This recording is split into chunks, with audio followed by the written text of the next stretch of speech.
Assalamualaikum warahmatullahi wabarakatuh. Alhamdulillahi rabbil alamin. Allahumma salli wa sallim wa barik ala sayyidina Muhammad wa ala ali sayyidina Muhammad. Alhamdulillah kita masih hidup. Kali ini saya akan ngomong tentang riba, masih tentang riba. Ini gara-gara saya mengomentari video Gus Baha yang membahas tentang bunga bank itu riba atau bukan sih. Kemudian saya sampaikan beberapa dalil juga di situ, dalil yang dipakai Gus Baha ya saya komentari. Nah, ini ada beberapa tanggapan, ada banyak ya yang menanggapi baik di sosial media maupun di grup-grup ya. Maupun Japri, ada juga ya. Nah, ini coba kalau sempat nanti saya bahas satu persatu ya, tapi mungkin saya hanya akan bahas yang penting-penting saja, yang sekiranya ini memungkinkan untuk dibahas. Nah, ini ada yang menanggapi, saya bacakan, andai yang berhutang itu beretika seperti Rasulullah tentu akan malu utang 10 juta bernilai sapi dibayar 10 juta bernilai pedet atau anak sapi. Kemudian sebentar, sebetulnya ini saya masih membacakan ya. Kita berutang 10 juta rupiah itu utang nilainya atau utang angkanya. Mungkin ini akan menjawab riba atau tidak riba, adil atau tidak adil, sehingga dapat menarik solusi dari akar masalahnya. Kemudian beliau melanjutkan, kalau mau adil, jika maksud utang 10 juta rupiah itu adalah utang nilai, maka jika jangka pendek, maka bolehlah dibayar sama 10 juta. Jika jangka panjang, paling tidak harus dikurskan nilai emas atau beras atau gula atau apapun itu saat awal utang dulu. Karena uang itu cermin dari nilai. Berikutnya, ada tanggapan dari rekan yang lain lagi, Profesor Suroso Imam Jazuli pernah menyampaikan bahwa dalam praktek pinjam 10 juta, mengembalikan 10 juta ditambah besaran 10 juta kali inflasi ya, itu bukan riba. Ini seorang profesor. Nah, kalau saya nggak profesor. Oke. Jadi begini, kita dari awal ya, saya respon dari awal. Anda yang berutang itu beretika seperti Rasulullah tentu akan malu utang 10 juta bernilai sapi dibayar 10 juta bernilai pedet. Nah, ini contoh dari Gus Baha kalau ini. Tapi kalau contoh dari hadis, ya zaman dulu nggak ada sapi, nggak ada pedet. Hadisnya itu bilangnya kan utangnya bakron, onta kecil, kemudian oleh Rasulullah dibayarnya pakai ibil atau onta besar. Jadi ceritanya Rasulullah itu pernah punya utang onta kecil. Nah, kemudian Rasulullah itu dapat sedekah onta besar. Nah, dapat sedekah itu kemudian dipakai untuk bayar utang oleh Rasulullah.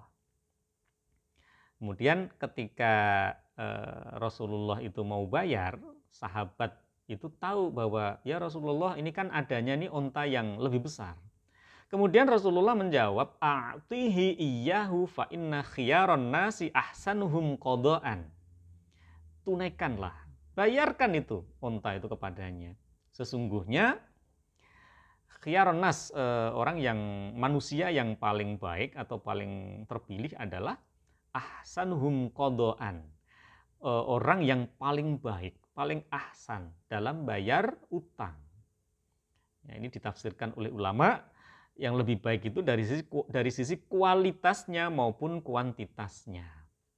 Nah, sebenarnya kemarin di video yang saya respon Gus Baha itu sudah saya sampaikan kok hadis ini sahih, tetapi kelebihan bayarnya ini nggak disyaratkan oleh si pemberi piutang, oleh si pemilik piutang atau yang ngasih utangan itu, ya tidak disyaratkan. Oleh karena itu menjadi sunnah Rasul untuk dibalikin lebih. Jadi kata kuncinya kalau menurut I'anatul Thalibin juz 3 halaman 53 dan kitab klasik sampai kitab kontemporer ini saya simak ternyata senada bahwa wa ammal qard, ini saya versi Yanah ya. Wa ammal qard bisyarti jarri naf'in limuqrid fafasid li khobari kullu qardin jarra manfa'ah fa riba. Jadi kalau ada utang disyaratkan ada kelebihan atau manfaat bagi pemberi utang, maka ini riba qard. Ittafaqul ulama, kalau saya baca di kitab klasik Al-Uqud Al-Maliyah Al-Murakkabah dan Al-Manfa'ah fil Qard. ulama sepakat bahwa rumus inilah yang dipakai untuk mendefinisikan riba qard. Ya, ketika ada utang bersyarat aliran manfaat bagi pemberi utang. Nah, di hadis yang tadi, yang sahih tadi, Rasulullah utang onta kecil dibayar onta besar itu tidak disyaratkan. Makanya menjadi ahsan atau sunnah Rasulullah melakukan, mencontohkan. Ya, oke, sampai di sini teman-teman insya Allah sepakat. Nah, berikutnya mungkin ada yang tidak sepakat itu mulai di sini nih. Kalau beretika seperti Rasulullah. Nah, justru Rasulullah itu melakukan qard, ya, istaslafa. Pakai kata salaf itu di hadis itu.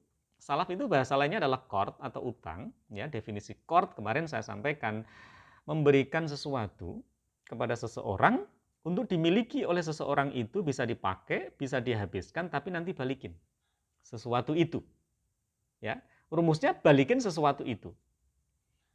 Tentu saja jangan ada kelebihan bayar yang disyaratkan. Ya, kalau nggak disyaratkan boleh. Tapi kata kuncinya adalah balikin objek yang utang dijadikan sebagai objek utang piutang. Perhatikan, kalau memang mau beretika seperti Rasulullah, berarti Rasulullah itu utang onta. Kan kemarin saya ceritakan objek akad qard itu bisa benda, bisa manfaat, bisa amwal ribawiyah. Contoh, bisa berupa emas 1 kilo bayar 1 kilo, berupa manfaat sesuatu, bisa berupa duit. Nah, Rasulullah ini kan utangnya onta. Kalau mau beretika berarti utang barang, ya dibalikin barang yang sejenis. Ya, utang onta dibayar onta kalau mau beretika seperti Rasulullah. Berarti kalau utang duit bayarnya duit. Lah salah sendiri, duitnya nilainya turun. Itu urusan lain sebenarnya. Karena apa? Nggak bisa dibilang untung rugi, adil nggak adil. Karena definisi riba adalah ketika itu tadi ada utang bersyarat aliran manfaat bagi pemberi utang, dan Al-Quran merumuskan kalau nggak mau kena riba berarti falakum ru'usu amwalikum. Makanya riba ini nggak ada juga riba sedikit riba banyak, nggak ada. Nggak ada riba sedikit riba banyak. Ya sedikit ya riba, banyak juga riba. Nah, kembali lagi ke yang statement yang pertama tadi, kalau beretika seperti Rasulullah ya utang onta bayar onta, yang lebih baik, yang lebih gede, asal tidak disyaratkan. Utang duit balikinnya duit. Rasulullah tidak mengkurskan itu. Rasulullah tidak mengkurskan dengan sesuatu. Ya, onta bayar onta, duit bayar duit. Rasulullah wafat ninggal utang. Utang apa? Makanan. Saya yakin juga Rasulullah nanti bayarnya pakai makanan. Meskipun pakai agunan baju besi, keburu Rasulullah wafat.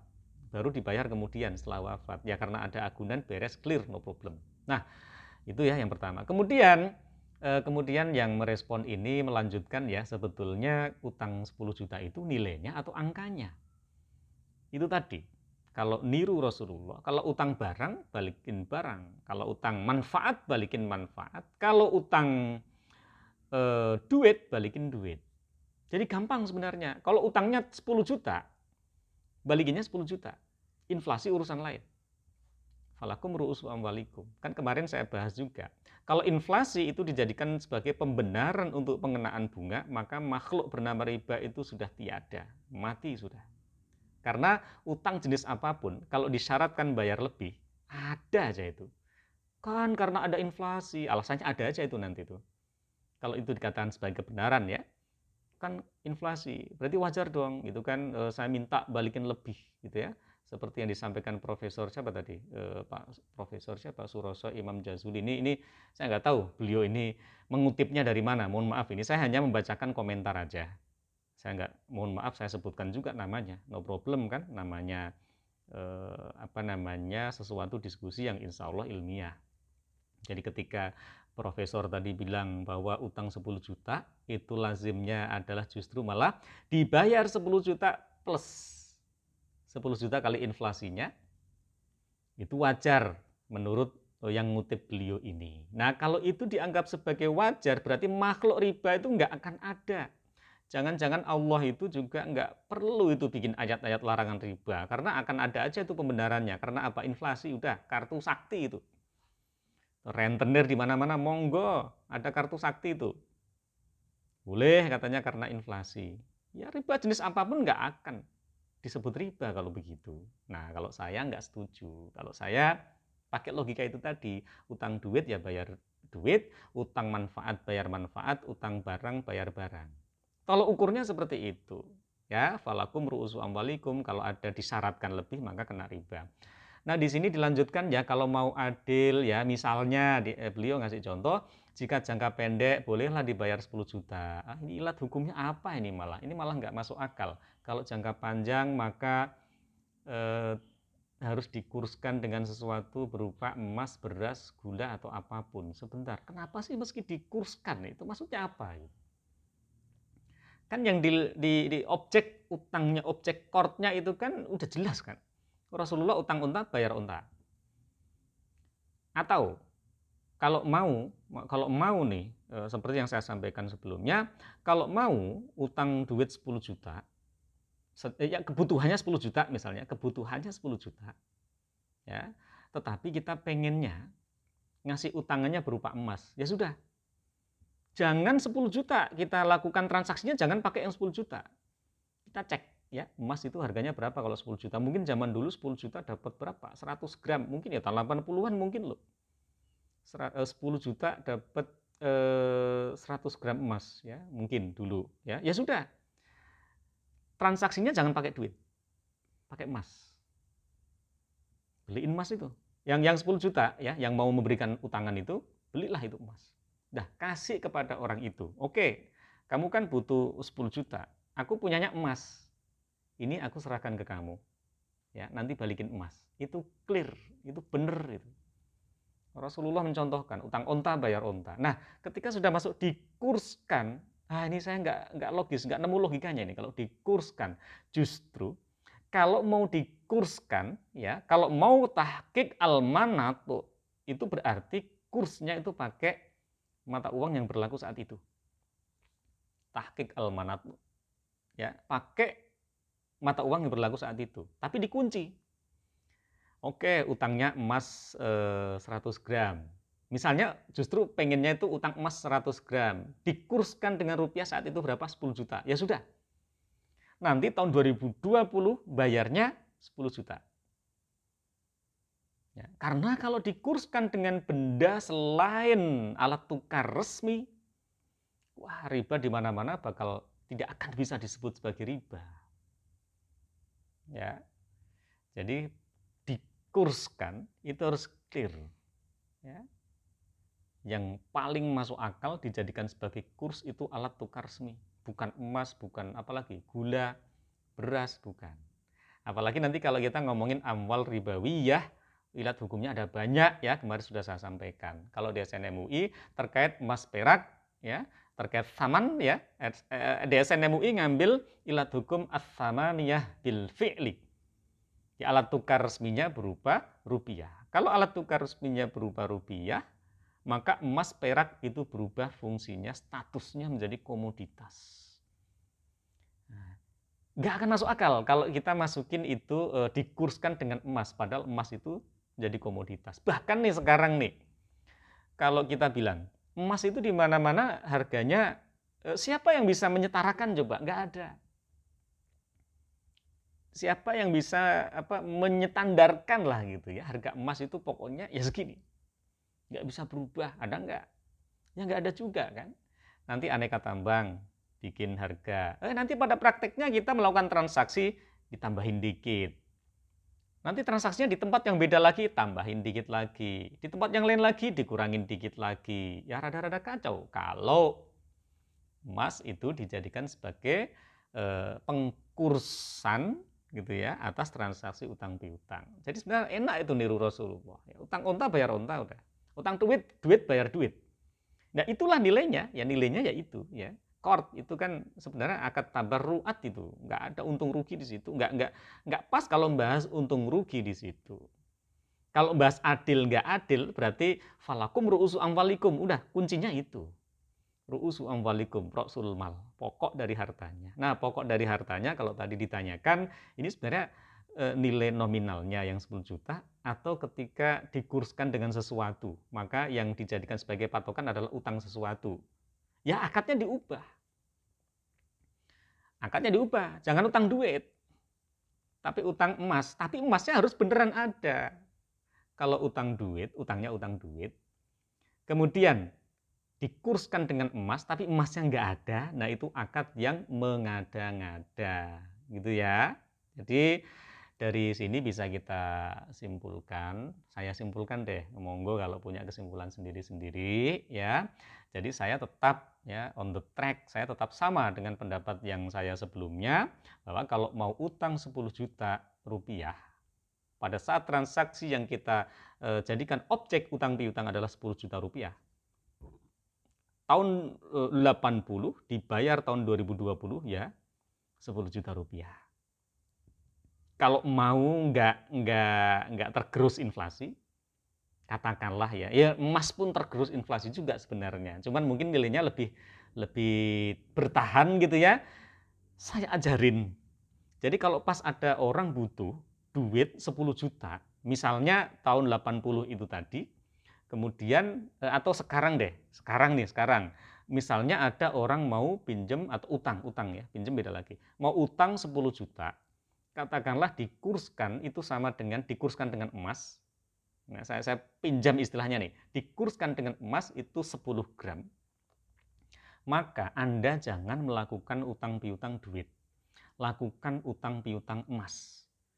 Ya, Anda pegang 10 juta, beli emas dari Aneka Tambang 10 gram, nah serahin ke orang yang mau berutang itu 10 gram. Nanti bayar 10 gram ya, nah itu clear. Dah gitu aja. Dah solusinya itu ya saya kira seperti itu. Nggak perlu dikurs-kurskan gitu ya. Tapi barangnya harus ada, jangan pakai helah-helah yang nggak jelas. Gitu ya. Itu saya kira solusinya sudah ada. Emasnya hadirkan, gitu ya. Utang emas bayar emas, utang manfaat bayar manfaat, utang rupiah bayar rupiah sesuai nominalnya, ya. Kalau nggak mau tergerus inflasi, nggak usah ngasih utangan ke orang, ya. Kalau takut inflasi, nggak usah ngasih utangan ke orang, ya biar orang lain aja yang memberikan utangan, ya. Demikian, semoga dirahmati Allah kita semua. Wallahul muwafiq ila aqwamit thoriq. Assalamualaikum warahmatullahi wabarakatuh.